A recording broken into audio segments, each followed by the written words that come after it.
As almost all of us have noticed, Americans have been growing more and more politically divided. Now, a new survey by the Pew Research Center finds that Americans believe that polarization will deepen in the coming decades. Our economics correspondent, Paul Solman, is just back from Louisiana, where he looked at some of those big divides, and particularly with regard to jobs, industry, and how to regulate industrial pollution. It's part of our weekly series, Making Sense. What do you make of Arlie? One of the best persons that I've come to know. But she's a liberal. She's a communist. She's from Berkeley, California. You know? In 2011, Arlie Hochschild trekked from the deep blue Berkeley hills of California to bright red Calcasieu Parish, Louisiana. I lived in a blue bubble. I wanted to get into a red bubble. And behind it, I was wondering about this red state paradox. It was the supposed paradox that prompted Hochschild, a prominent sociologist, to make 14 trips here and resulted in her 2016 bestseller, Strangers in Their Own Land, Anger and Mourning on the American Right.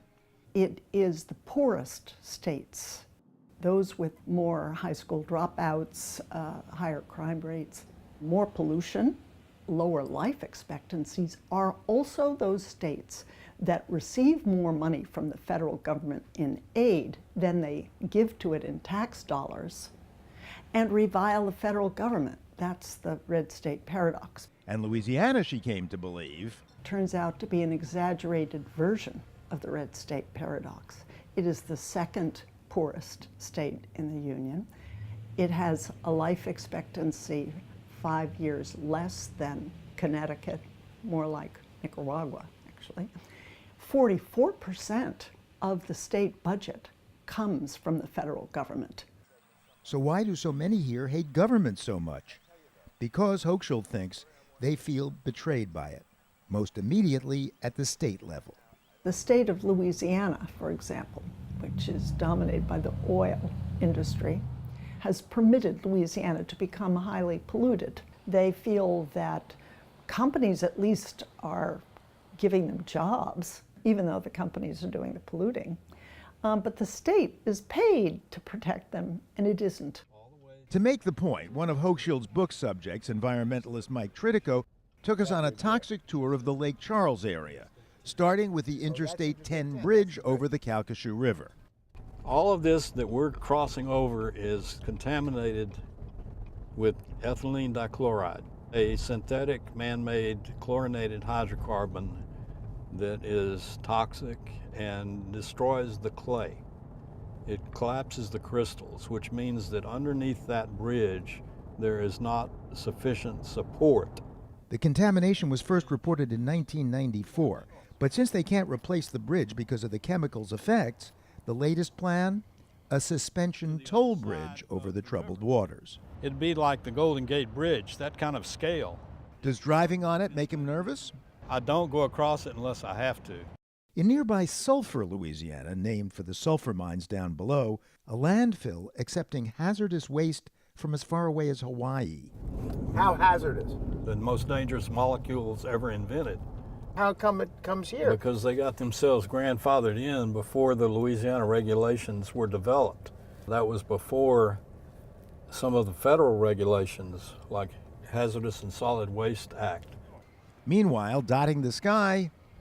How many flares are there around here? Oh, I don't know, dozens and dozens. And what are they burning? Usually it's off-spec products, and they can't sell it. They just burn it off and try to start over and do a more pure product. In Westlake, around the corner from the old PPG plant that makes silicas for use in tires and footwear, and right across the street from the new Latte chemical plant that makes ethylene glycol for use in antifreeze and polyester, Hochschild took us to a pair of her subjects, now friends. Annette and Harold Areno live in what used to be paradise for them, cypress-proud Bayou Dand. How come the cypresses aren't here anymore and the fish aren't here anymore? They all died. As industry bloomed all around them. We had fish kills from the chemicals that were getting in the water. Yeah, killed the trees, killed the fish, killed the frogs, killed everything. Everything big enough to die. Well, you must have complained. It didn't do any good. Nobody heard you. Though there are no warning signs, PCB-drenched Bayou Dand, poisoned years back, was named a federal Superfund site in 2003. The polluters have been ordered to pay for cleanup, but there's no plan yet. Meanwhile, the side effects of local industry continue. When a long time ago, when the tower fell, all that pollution come in here so thick. A plume of carcinogenic vinyl chloride from a 2013 explosion at the nearby Axiol plant. Did anybody come and explain what happened? No. And no one has ever come and said, we need to get you people out of here. This is my family. We had 10 in the family. And what's happened to all these brothers and sisters? Most all of them died that had cancer. And this is my sister that just died within about the last month. Harold Areno had also had cancer, though he acknowledges there's no hard evidence the chemicals caused it. Who do you blame for this? Do you blame the companies that are around here? Do you blame local government? See, government wants all this stuff, but government don't have to live in it.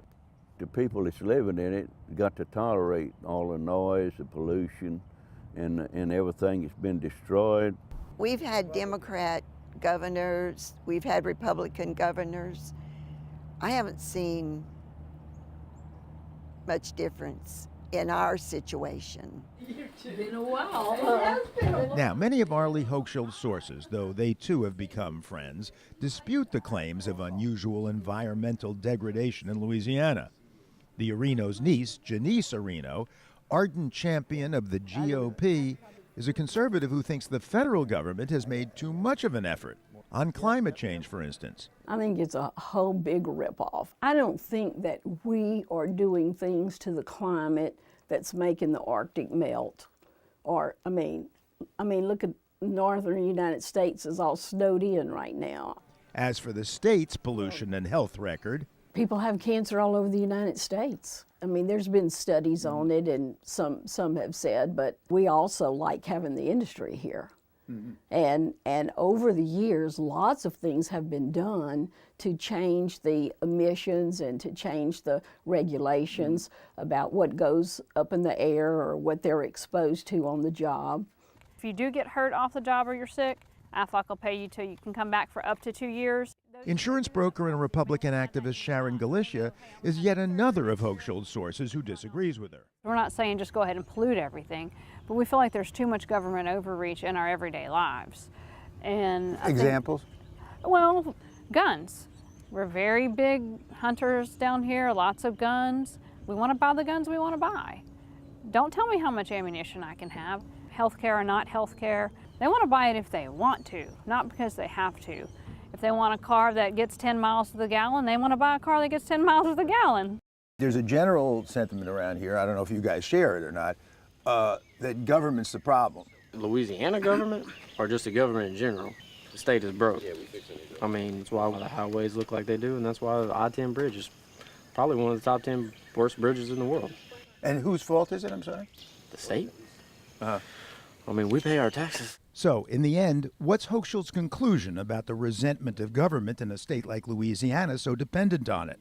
It's a colonized state. It's colonized by oil, gas, petrochemicals, and the government does what it does at the behest of these larger interests. To Republicans, though, the larger interests are those of liberal federal ideologues who overreach on social issues and dictate orders to local agencies like Louisiana's Department of Environmental Quality. 30 cars came to take a picture of a little diesel spill. I just think there's too many people, too many bureaucrats. I believe it could be run a lot more efficiently with less people. So no red state paradox for the likes of Sharon Galicia, because it's the swamp in Washington, D.C. that needs draining, not the bayous of Louisiana. This is your property here? But tell that to the Arenos. For the PBS NewsHour, economics correspondent Paul Solman, reporting from Calcasieu Parish, Louisiana.